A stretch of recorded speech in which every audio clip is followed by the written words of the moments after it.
各位网友，大家好，今天是2021年6月14号，星期一，欢迎大家参加王健每日观察直播2的节目。我们今天有2个主题，第一个，台山核电站泄漏，中国官方反应说明了什么？第二，端午节画屈原那么我们讲讲和屈原式的爱国主义那先讲讲今天上午我们的一个报道，就是关于台山核电站发生了核泄漏。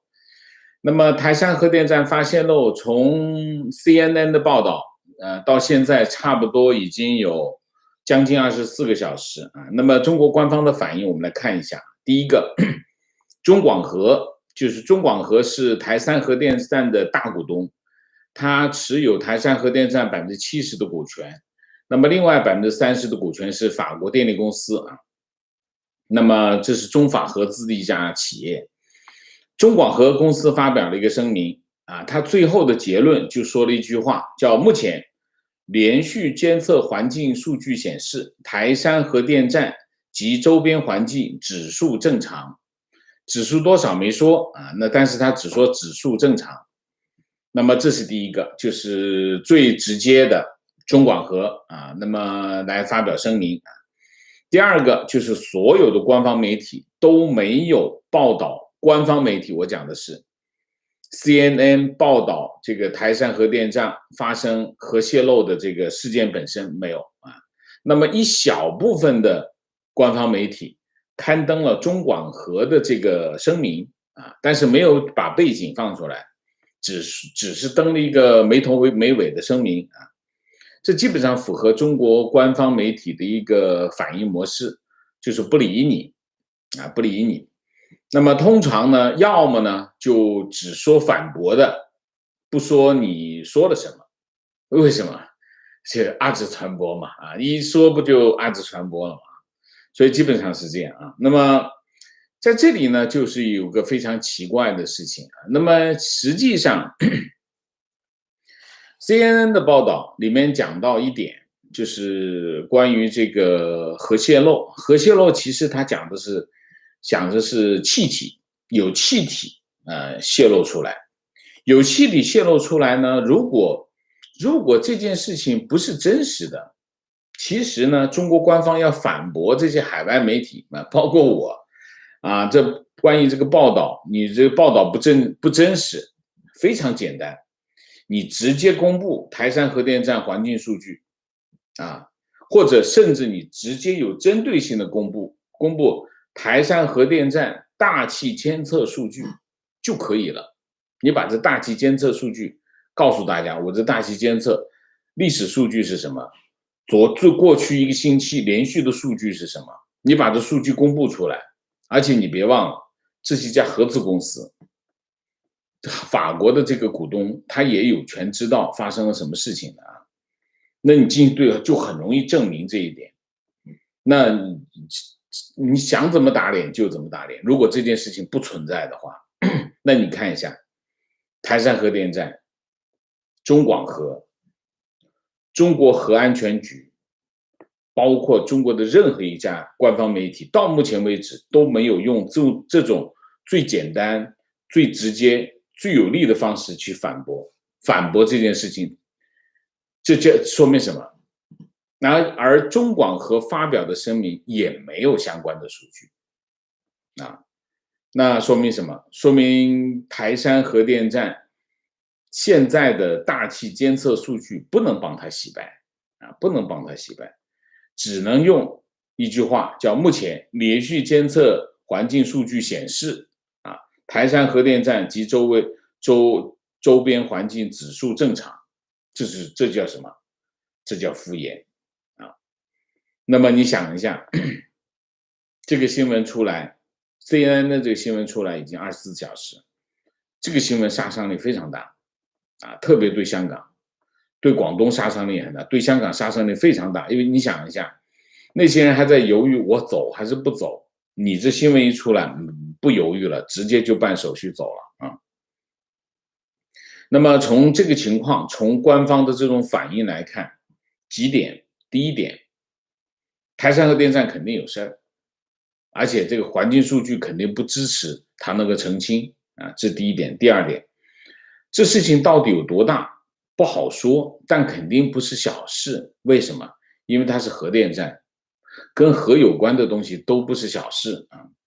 那法国菲拉蒙维尔核电站，它的 EPR 的机组，2015年就是因为反应堆压力容器顶盖验出这个碳含量超标啊，那么有破裂风险，所以它推迟到什么？它是先建，台山比它晚，台山核电站比这个弗拉芒维尔这核电站建得晚，但是就是因为它出现了检测出来这个顶盖的这个碳含量超标，那么超标就有可能破裂，那怎么办？法国的核电站就停下来，重新去做一个这个顶盖，所以它就会推迟到2025年才以2025年以后才能够投产，而中国呢就不管，直接就2018年就给它上，这就是为什么台山会比这个法国他自己在自己家门口盖，这就是区别。区别在哪里？区别就是对安全的态度。对安全的态度取决于什么？取决于后果啊。那么现在有一个关键是什么？就是这个顶盖和这个有没有关联？从目前情况来看，没有任何的信息支持现在的泄漏跟这个顶盖有关联啊。那但是我们要关注啊。但是我们现在也看到了另外一个说法，等一下我后面会讲啊。这是第二。第三，中国媒体唯一反驳的就是观察者网啊。观察者网是一个假非官方网站，它就是个官方网站。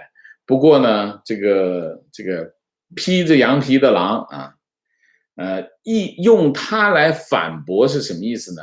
因为它不是官方的身份，意思就是官方不反驳你啊，就这个意思啊。它这个题目叫什么？题目叫造谣中国核电站核辐射危险 ，CNN 再次刷新下限啊。然后呢，这篇文章呢很有意思，他当然没有提供任何数据啊，来反驳了。不过这篇文章不是一无是处啊，这篇文章实际上解答了我今天在直播的时候的其中一个疑问。我当时是有点疑问什么呢？法马通干嘛去找美国政府求救呢？我心里有这疑问，我没想通，所以我也没有在节目当中讲。我一直在琢磨这事，因为没有时间了，赶紧就先把新闻播出来。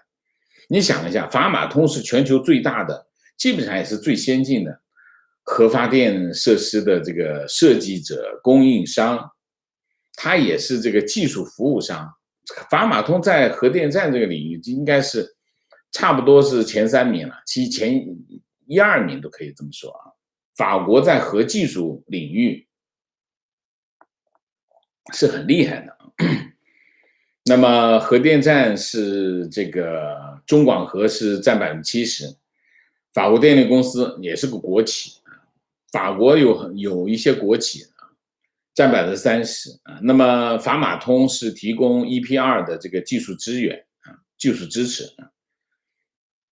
那新闻里面讲，法马通向美国能源部求援，里面提到一句话，说请求技术与信息分享豁免。我当时没看懂，我当时是没看懂，我不知道什么叫豁免，为什么要豁免？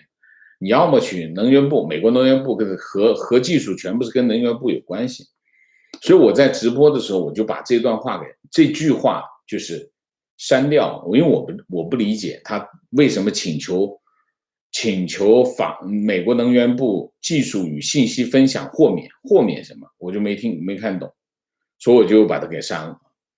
那观察者网的稿子一点我就懂了，为什么？2018年，美国能源部发布了一个美国对中国民用核能合作框架啊，这个合作框架呢，提出就是对中国的民用核能合作提出限制条件，那么这个框架文件呢，把美国的核相关的出口分成3类，那么包括核技术出口、设备和零部件出口，还有就是材料出口啊，三类。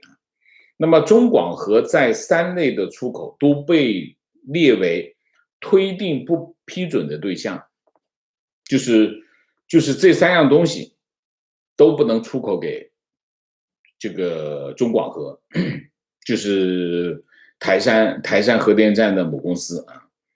那么到了2019年8月14号，美国商务部将中广核集团还有关联公司列入实体清单。我这一看我就明白了，全明白了为什么中广核是被美国制裁起的中国的国企。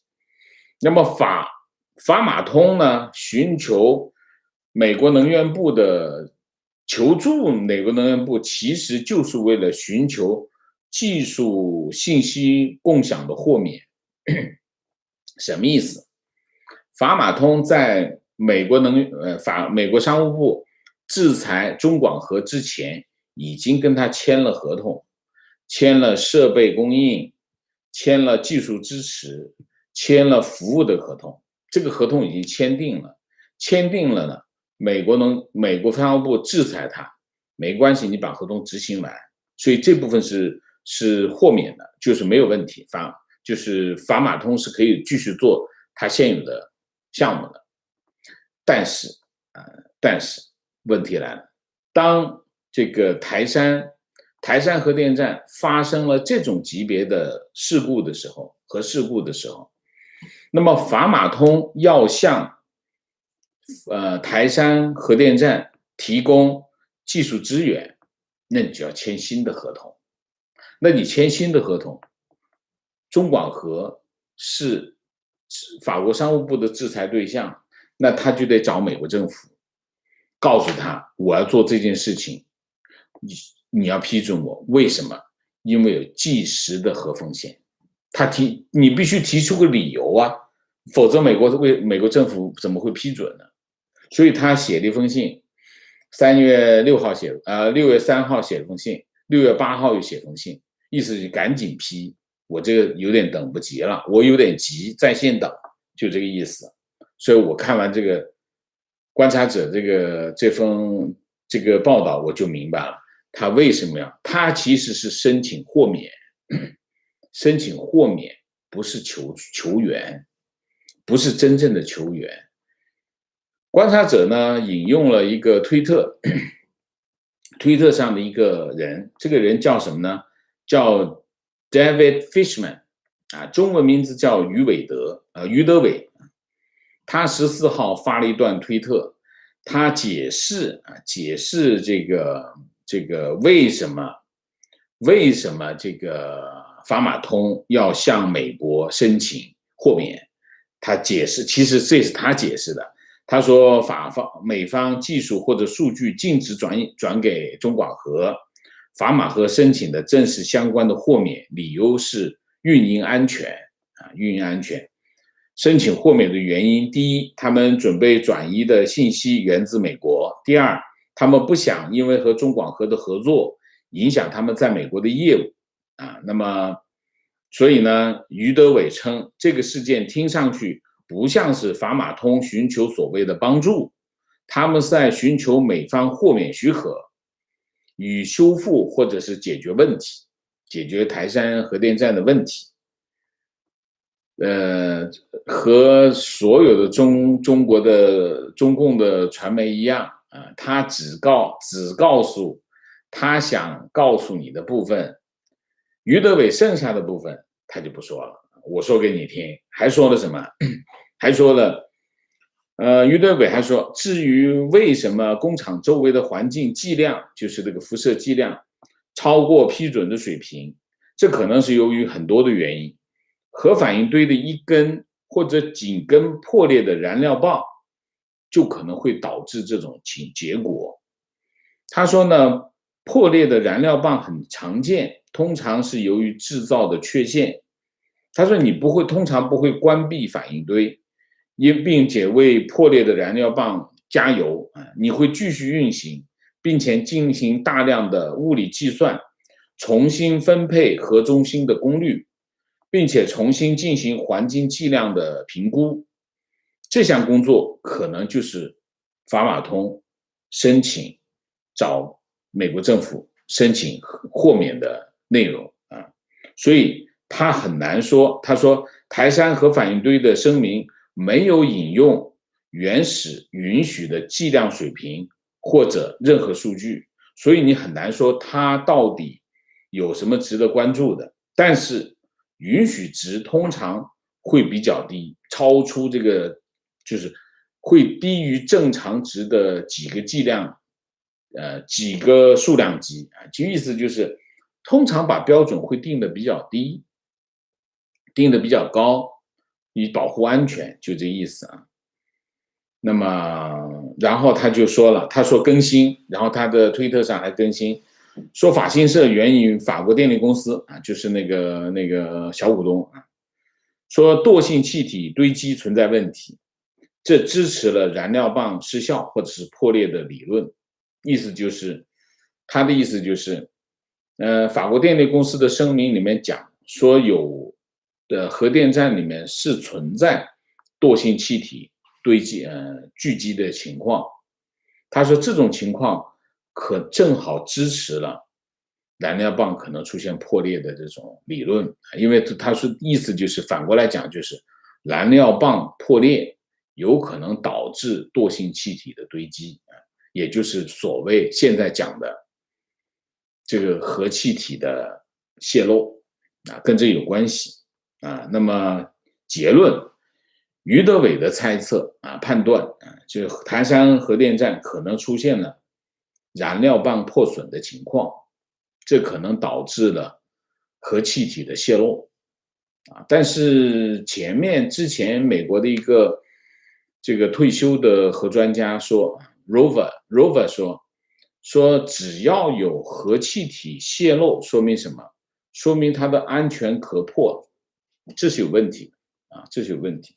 不管怎么说，两点，第一点，中国政府在隐瞒真相啊，这个没有错，这是肯定的啊，这第一点。第二点，台山核电站真出事儿，什么事儿不知道，什么级别不知道。现在就是台山核电站的核泄漏事故，现在就是一个这样的情况。不过情况越来越多啊，那我们可以根据这些已经掌握的情况来分析更多的情况啊。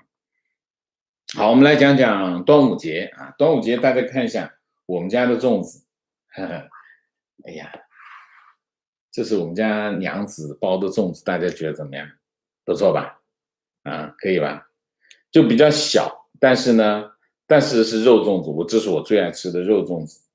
我们太太包的不错啊，那么去年包过一次，今年就很成熟了啊。我以前我们家呢，我妈妈包粽子啊，她包的粽子非常好吃。她去世之后呢，我们就买粽子，当然我们也会买外面的粽子，但我妈妈包的粽子特别好。然后我们来美国之后，我们的生活发生了很大的变化。那么这个变化其中有一样东西，就是我们很多家务事要自己做啊。以前家里有阿姨，那么现在我们要自己做。其中粽子我们还是要自己包，我们每年还是要吃自己的粽。那么太太就学习包粽子，那么成果斐然啊，我觉得粽子很好。那关于端午节，我也想讲一下。端午节现在说的最多的啊，起源很多啊，公认的就是纪念屈原啊。屈原其实不姓屈，他姓芈啊，芈在楚国是个大姓。屈原他是芈姓啊，屈氏啊，以前姓和氏是两个。你叫姓就不叫氏，你叫氏就不叫姓啊，他叫他的名字叫平啊。如果按照现在的规矩，他应该叫芈平，而不叫屈原。屈是氏，原是他的字啊。当然它的字通常我们不会直呼其名，会叫它的字啊，所以屈原就是这么来。那他是楚武王熊通之子啊，那么屈瑕的后代啊。那么中共给屈原的定义，我们还是要讲讲中共啊。中共给屈原的定义，身份给他的身份是什么呢？叫伟大的爱国主义诗人啊，这个话是很有讲究的。屈原其实是个典型的这个官僚贵族，他肯定是个贵族嘛，你想一下嘛，他姓屈嘛，就已经是个贵族。他最早官拜左徒，是楚王的近臣身边的人啊。那么早年是楚怀王信任他，当时任这个三闾大夫啊。那么楚怀王很信任他，经常跟他一起商量事情。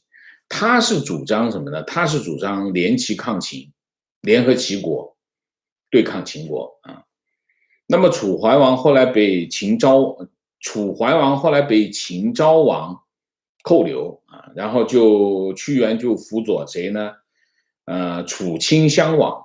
楚顷襄王后来跟这个秦国议和，屈原就激烈反对啊。楚顷襄王大怒，把他流放，一口气流放了18年啊。到了楚顷襄王21年的时候，武安君是战神白起啊，攻破这个郢都，郢都就楚国的首都，然后就是楚顷襄王就迁都去了陈啊。那屈原这日夜交心啊，他这虽然被流放，但是他日夜交心，看着楚国现在这个山河破碎啊，不能回报朝廷啊，这个非常悲苦啊。然后走到这个长江边上，做怀沙一副，然后抱石投江，投汨罗江啊，最后投汨罗江而死。所以后世呢，这个端午节吃粽子纪念屈原。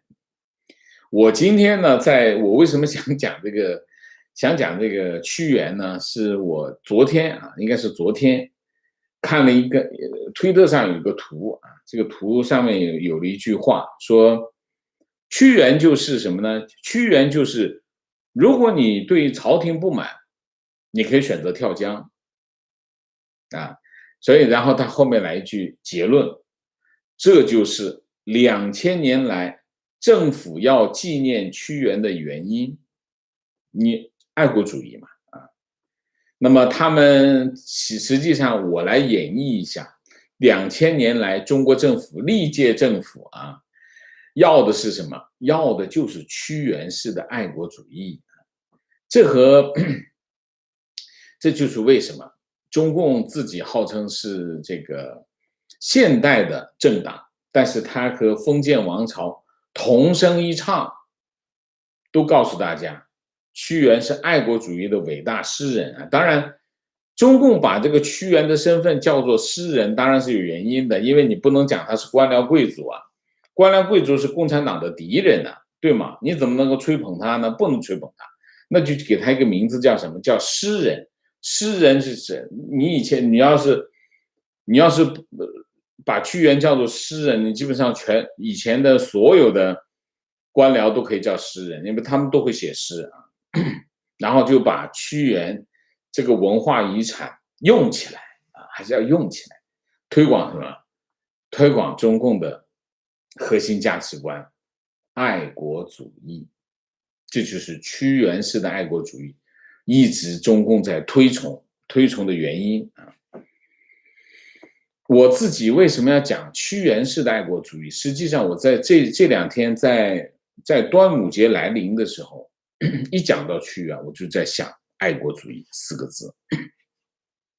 我们从小就受爱国主义教育啊，那么爱国主义对我们这一代人啊，现代人中国人来，基本上差不多所有的中国人，只要在中国生活过的人，他们都会受到爱国主义教育。爱国主义，中共在爱国主义这件事情上，不惜工本的进行全方位的投入就是爱国主义教育。所以爱国主义在我们心目中是一种理所当然的价值观就是说但是呢，但是爱国主义并不是空洞的，爱国主义跟很多东西，你们把我们的脑子里的爱国主义拿出来掰开了一看，其实有很多东西跟它联系在一起。爱国主义不是无缘无故，也不是仅仅是爱一个国家这么简单，它跟很多东西联系在一起。你比如说你要相信政府，你要信任政府，你要依靠政府，这是爱国主义，这是联系在一起的。你爱国主义是跟相信政府、信任政府、依靠政府、信赖政府，这是联系在一起。这是第一个。第二个，爱国主义那还意味着什么？政府有什么不好，政府做错了什么事情，你都不能反对。你比如说像屈原就对了吗？你觉得政府不好，做的不对，你可以跳江自杀，这就是你正确的做法。这屈原的价值在这里这第二个。第三个，国家要统一，不能分裂，分裂祖国大逆不道，这个很重要。这个爱国主义跟这是有关，这有非常重要的关系。所以你可以看就是我等一下可以讲，你可以看很多中国人是没有办法跨越爱国主义这件事情的，原因就是跟这个不能跨越分裂祖国这件事情的，跟爱国主义教育是有关系的。第四个，其他国家不怀好意所以我们要帮助政府抵抗外敌，哪怕牺牲自己的生命，也要帮助政府抵抗外敌，这是爱国主义。最重要的一句话，爱国主义教育其实有一句话是最重要的，叫什么？叫国家利益高于一切。在以前什么草原英雄小姐妹什么学赖宁牺牲生命也要救火什么国家的财产大风雪去救羊，冻死也没关系我要去救羊等等，这都是爱国主义教育。爱国主义教育里面的核心是什么？爱国主义的核心就是叫国家利益高于一切。但是你把这国家利益高于一切这个口号拿出来一分析呢，它是个矛盾的东西。那你想一下，共产党现在喊什么？以人民为中心。如果你国家是以人民为中心，那应该是人民利益高于一切，不是国家利益高于一切。可是我们从小受到的教育是什么？国家利益高于一切，国家不能受损失，我们要牺牲生命去保护国家利益，不是说人民利益高于一切，没有宣传过人民利益高于一切，人民要为国家去牺牲的。我经常讲，人民是国家的什么？人民是国家的工具。但是你把这两个东西放在一起，中国共产党现在宣传叫人民为中心，人民为中心，那国家利益重要还是人民利益重要？国家不是人民吧？你这不能这样讲吧？所以其实这是一个非常富有这个戏剧性的口号，因为它完全矛盾，完全不符合逻辑。但是中共就这么喊了，核心就是他的真心实意还是要国家利益高于一切。但是我喊给你听没关系以人民为中心，就这样昨天呢，我有一个推特上的推友写了一段文字，把我笑得够呛。他写了一段文字，他写什么呢？他说他最近呢碰到一件事情，什么事情呢？说有个朋友，他有个朋友问他，你爱国吗？他说我爱他说那你爱国，为什么整天还说中国不好？他就回答了好多，就是那是因为爱的深沉等等等等，讲了一大堆，把我笑得够呛。这就是爱国主义，这就是爱国主义对我们这一代人，对在中国生活的人的影响是什么？就是说爱国主义成为一种什么呢？成为一种枷锁，把我们的思想捆住，绑在，它就是个枷锁，我们就是被绑在爱国主义上面。所以你可以看啊，这些年海外的这些所谓的反共意识，在很多常识性的问题上根本就翻不过来。我举个例子，香港问题，这个海外的这些民运也好，各种所谓的反共意识也好，香港问题上根本就搞不懂他该怎么办，根本没有想明白。为什么？因为他过不去爱国主义这个问题。他只要过不去这个问题，他就想不明白在香港问题上他该采取什么立场。支持反送中运动，我是否反共？那就我描述一下他们的心理活动哈，我是反共，但是香港这些反送中运动，他们有可能搞港独啊，我怎么能支持港独呢？所以你看，海外这些只要是从中国大陆跑出来的这些民运分子也好，其他也好，在香港的议题上面，他们都找不着北，他们都不知道为什么，都不知道该怎么办，所以都不表态，绕着走。香港问题、台湾问题、两岸关系，一到两岸关系这个问题上，又找不着北了。这反共意识们又找不着北了，这怎么办？这个台独，他们会台独啊，民进党台独啊，我不能支持民进党，那怎么办？这个为什么绑着这个？他们被紧紧的绑在爱国主义的枷锁上面，不能分裂祖国啊！爱国主义是不能分裂祖国的啊！还有什么？新疆维吾尔、少数民族问题、西藏问题、新疆问题、内蒙问题，不说话，不敢说话，为什么？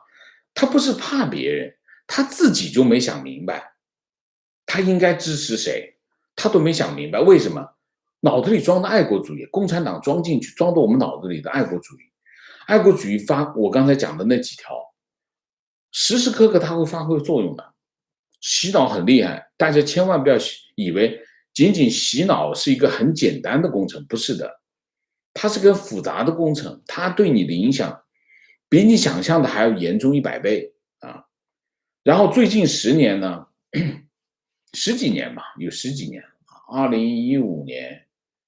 2005年、2005、03，大概我不记得准确的日期啊，就最近十几年嘛，网络上流传一段毛主席语录啊，这段毛主席语录，我以前学毛选我是没见过这段话，但是这段毛主席语录据说是1946年最早版的毛选里面有一段话，我把其他的全部筛掉，就是3句话。第一句话，少数人的政府就让他们少数人去爱，这第一句话。第二句话，现在谈爱国，那爱的是谁的国？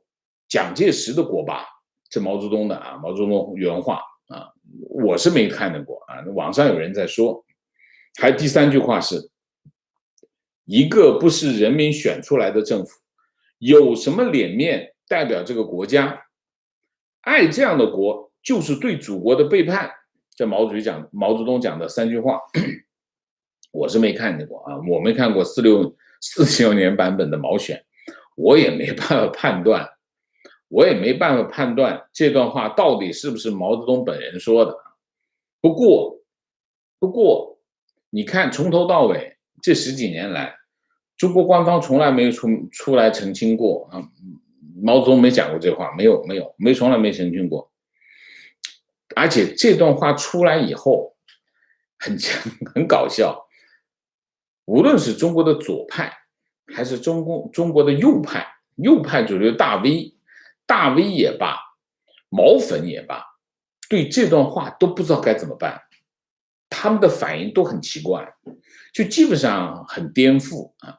那有些人讲这不是毛泽东说的，有的说这毛泽东说的这个呢，就右派也是这个反应奇奇怪怪。就你可以看啊，中国的这个思想界，其实中共对中国人的洗脑已经把中国人的这种脑子已经和逻辑已经没关系了。那马克思主义到底怎么讲？怎么讲爱国主义？马克思主义认为有一句很简单的话，马克思主义认为，在专制社会，国家是什么？国家是阶级压迫的工具，这是我们政治经济学学的，是少数人对多数人统治的工具，就是这么简单。国家是什么？国家就是这个，在专制社会。所以呢，列宁的评价也很精彩啊，关于这个少数人统治多数人的专制国家，他是说，爱国主义是流氓最后的避难所，这是列宁的原话啊。列宁讲的流氓是谁呢？当然讲的是这个专制统治者。专制统治者，你可以是希特勒，也可以是东条英机，也可以是墨索里尼，也可以是希特勒，也可以是蒋介石，也可以是所有的独裁政权，包括谁？包括独裁的中共政权啊。为什么？中共也不是，也就是专制社会啊。中国现在就是专制社会。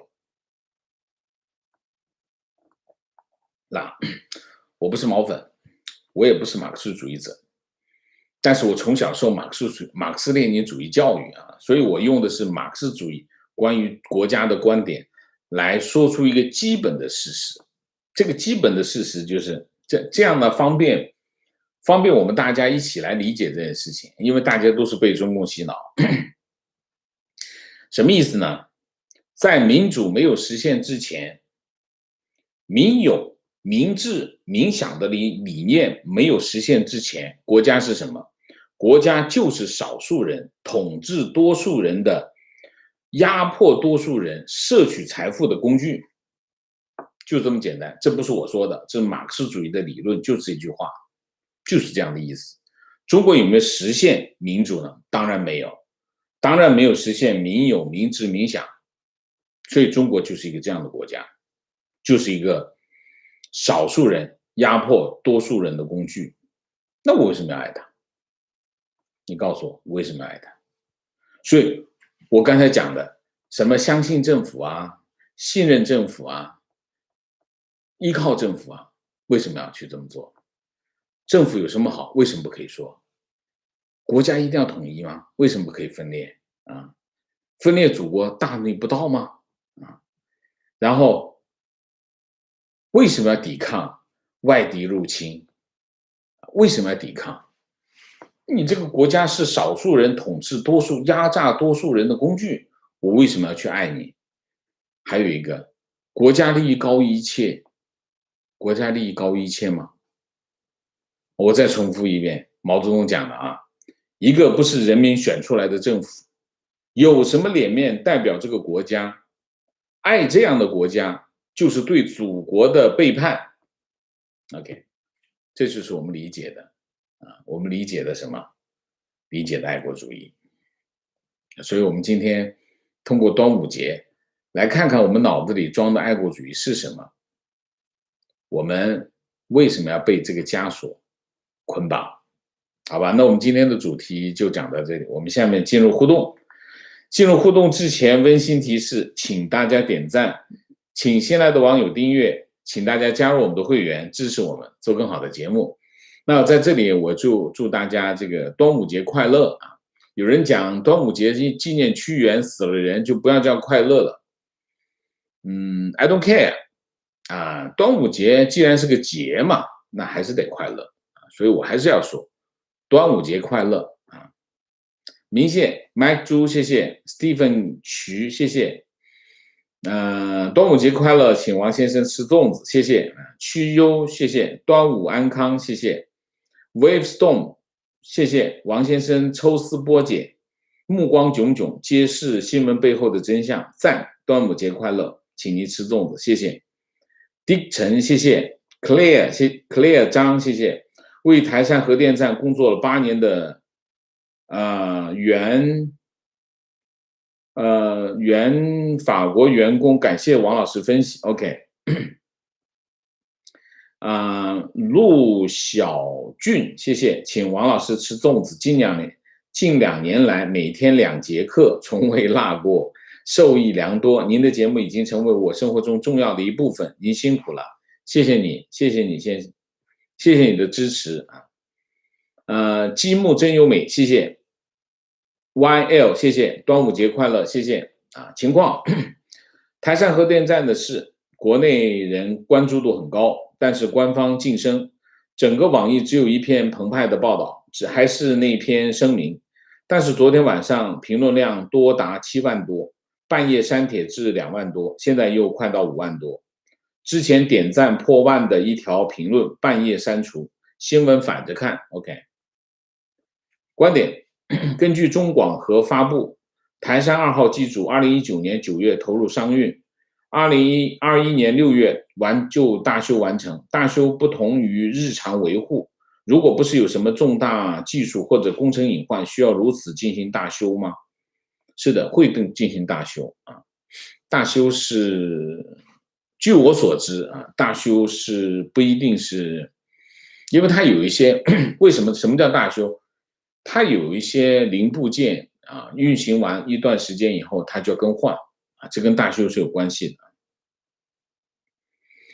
情绪昨天发了一个台山核电站的新闻截图给墙内的好友，今早起来看到他也转给我墙内新闻截图，都是西方又在造谣等等新闻评论。同时他留言给我说，新闻墙内都看得到，你的信息来源有可能让你成为认知孤岛。我气炸了。我回复讲任何都行，永远别跟我说信息孤岛。墙外没有任何言论管制，不用翻墙，也不会删除所谓的热搜，什么都看得到。我不喜欢中国媒体一开始就是造谣，凭什么碰到任何质疑 CCP 就都是造谣 ？OK， 观点：中共的持续洗脑已经营造出一个逆向的塔西佗陷阱，在大部分中国人眼里，西方政府和媒体失去了公信力。不管他们如何发言或者处事，都给予负面评价，有道理，非常正确啊，非常准确啊。观点加情况：中法建成首座3代核电技术电站漏了，这项目跟高铁相似，中共想把最新技术自有化后向外输出，以达到输出政治影响的目的。政治挂帅背后安全就不用想，就是一地鸡毛，千疮百孔。中法合建武汉病毒所也漏了，法国也是个神奇的国家，想趁机中国要发展之机捞一笔，一起被拖下水，吃相跟德国一个样。武汉病毒研究所不是跟中国合建，是帮中国建好，把钥匙交给他啊，这是交钥匙工程。这个台山核电站也是一样，基本上是法国人把它建好，交给你。中国建嘛，中国建土建跟它有关系啊，土建跟它有关系。所以中国想把第3代核电站技术掌握到手，估计可能性很小。情况：5线城市去年高速公路贯车事故本泄露，任何媒体包括本地媒体均未见报道。高速公路封路不说明任何原因，仅公告是维护，只有事故当时在该路段经过的人就知道这件事情。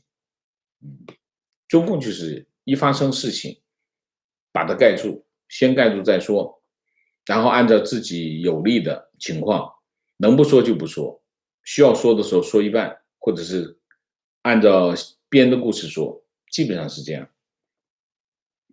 坐标广东潮州，古城内一对兄弟，父母双脑梗，哥哥在家照顾双老，弟弟夜市摆地摊营生。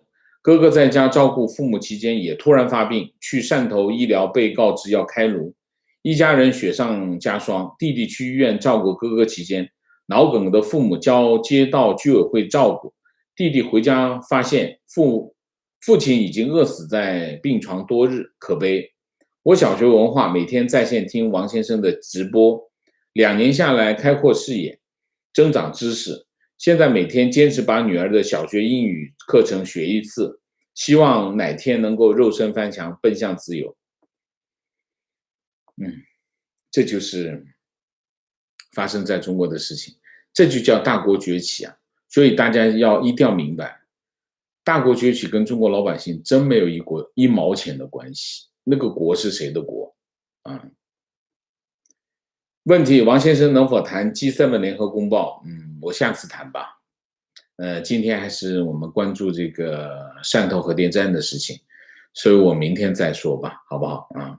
我们今天就不零零散散的讲，我会总结一次 G7，然后是北约，然后是美国跟欧盟之间，就是这一次的这个拜登总统的访问欧洲，这是一系列的峰会，这一系列的峰会，我想正好我们先讲讲这些，那个不零散的讲，我们一起来总结，可能会更集中的去反映这件事情会比较好一点，好吗？情绪洗脑的作用不是说那么简单。我自己15年前，也认为台湾不可分割啊。国内一个好友还认为要武统台湾啊。观点有家才有国，国是由千百个家组成的集合体，政府是物业公司，我爱的国家是每一个家庭的集合，爱物业公司，吹捧物业公司管理的好，这也太神经分裂了嘛！我就是这样的观点，跳脱出爱国主义的怪圈。OK， 观点他们喜欢说没有国哪有家，乍听之下似乎有理，其实他们不知道现在意义的国恰恰是公民，因需要保护人身财产自由而建立的。如果一个国家不能真正保障公民这些权利，那这个国就不合法，代表该国的政府就可以推翻。只有该国及其政府具备上述合法性的前提下，所谓有国才有家，才有可能在国保护家这个层面上成立。另纯粹逻辑上来讲，家肯定远远比国早存在很多千年，反过来比较合理。OK， 观点，儒家其实也分先秦儒家和秦朝以后的外儒内法，好吧？观点，中国古史和近代史基本上已经被土共根据他们的价值观重写，所谓的历史虚无主义。OK， 观点，爱国主义和以人民为中心在他们的语境中是不矛盾的，因为他们有另外一套理论来弥补，就是所谓的为了大多数人的利益。他们的叙事体系中，人民是所有人的集合，不是任何一个人，也不是任何一群人，所以所有侵犯一部分人的人权行为被打扮成为了人民的利益，也就成了爱国主义的一部分。我没看懂，我没听懂是什么意思啊？观点，爱国主义是流氓最后一个逃难港，应该是英国 Samuel Johnson 说的。OK， 观点，台湾400年换了几个国家？西班牙、荷兰、南明、清朝、中华民国，最后台湾人觉醒，需要的是人民，而不是国家。OK， 情绪，大一统主义对香港人求全责备，说某某某问题，可新疆、西藏、台湾实际上不存在，这是新化，是独裁者的语言塑造。维吾尔族异议人士、达赖喇嘛集团、台湾民进党和中共的冲突，这才是中立的说法。要反对 CCP， 就要从反对他们的语言开始。OK， 观点，我跟王先生年龄相仿，爱国主义对我们的影响是非常深刻的。我们从小接受的是大一统的爱国主义教育，所以大中国主义是一道很难跨越的门槛，跨越的坎。但我现在越来越理解台湾和香港的人民，既然那个国已经如此的专制和不自由，越来越多的人想要移民，为啥非要拉台湾和香港人一起来受压迫呢？为啥就不给一部分中国人更多的自由和尊严呢？情况，49年以前，新华日报发表的赞美华盛顿、讴歌美国自由民主的社论和文章，就是毛泽东自己写的。情况，上星期我父亲手术门口写着大字，携手共筑中国梦，不忘初心跟党走啊。OK， 携手共筑红楼梦。情绪有时候我也很纠结，我认为自己不爱中国，我爱美国，但在国际比赛中看到中国运动员取得好成绩，内心还是会感到喜悦，而看到美国运动的好表现却基本无感。嗯嗯，说明你还是有，大家不要以为这个情况不自然，其实这个情况很自然。为什么？亲近啊，这是种族的关联啊，这个不其实一点都不奇怪。观点王先生你好，我是台山人，非常感谢你对台山核电站的报道。台山是中国第一侨乡，在海外的台山人超过130万，远比中国本地的台山人多。当年孙中山幸亏有美国台山人帮忙，才能在美国宣传革命救国。抗日战争时期，美国的台山青年人学会开飞机回国抗日，美国侨社龙头中化公所就是支持中华民国。台山话现在依然是美国很多地区的官方认可的语言。现在著名美国台山人有前驻华大使骆家辉啊，骆家辉就是台山人啊，三藩市市长李孟贤，国会议员赵美心，加拿大总督伍彬之啊。对，台山人在北美，特别是在美国，特别是在西岸，非常的集中啊。台山人啊，台山人有个最大的特点是什么？我有个同学就是台山人，最大的特点是什么？特别会做饭，特别会做饭啊！他们天生的做饭的能力啊。情绪谷歌查了一下国内核电站的情况，惊讶的发现，居然有核电站建在地震带上，比如四川就有3座，一旦再来一次大地震，无法想象的后果。这些肉食者是用屁股在决策吗？为了利益什么都顾不上，气氛中。情绪打卡湖北十堰爆炸的农贸市场属于东风汽车公司的老厂区家属区。事件发生后，看到朋友圈说要血库告急，很多朋友响应，政府又出来辟谣说不缺血，但献血站还是不断的在采血。很多朋友的微信上发的视频被删除，东风公司内部发通知，全部统一口径。所以真相到底是什么？我们本地人都不知道。中共的本能就是掩盖真相。观点，我借王先生的平台向翻墙出来看世界的朋友们表示欣赏和问候，同时也为很多已经移民或者留学在海外的人脑子还留在墙内小失遗憾和惋惜。我在加拿大，我认识的中国移民大约70%以上脑子完全留在墙内，还在骂日本往海里排核废水，骂美军往武汉投了新冠病毒。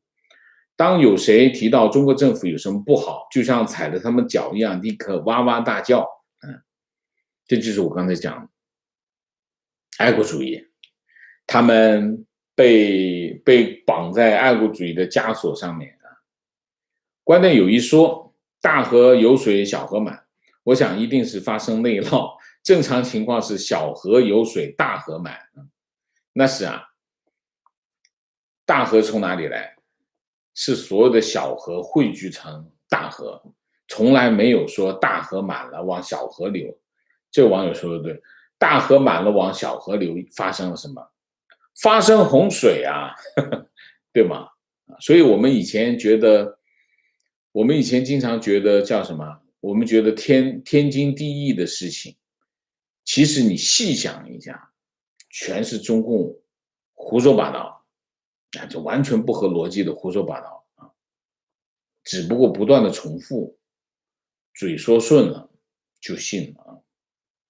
观点确实身边人人都是粉红，我觉得他们其实也不信仰共产主义、社会主义，他们对这些政治没有任何概念，只要让他们日子过得下去，他们就不反对也不支持。目前中国人日子还没到对共产党厌恶的状态，再加上控制信息洗脑，造就了很多粉红。OK， 情绪刚关注1个月，一日2级，感谢王老师的敬业精神，祝你一家端午安康，谢谢。情况，谷歌和百度搜索趋势，台山搜索量大增，谷歌上显示主要是澳门人在搜索，百度显示国内主要是广州人在搜索。对啊，台山就在澳门旁边啊。明谢，亲，谢谢。Holly， 谢谢，感谢王先生解惑。今天的主题对我意义重大。长久以来，我一直困惑，常说自己爱这个国家和人民，却对这个政府深恶痛绝。朋友却说，政府可以批评，但不能跟别国一起批评。他们批评我们的，我们要反驳，不然就是递刀子给别国。这是于国无力、不爱国的。可让我睁眼说瞎话，我做不到。今天终于豁然开朗，再次感谢王先生的犀利啊，谢谢啊，谢谢。HJ1985，谢谢。好，我们今天的节目就到这里，感谢大家的参与，我们下个节目再见。再见之前，请大家点赞，请新来的网友订阅，请大家加入我们的会员，支持我们做更好的节目，做更好的自己。谢谢大家，谢谢。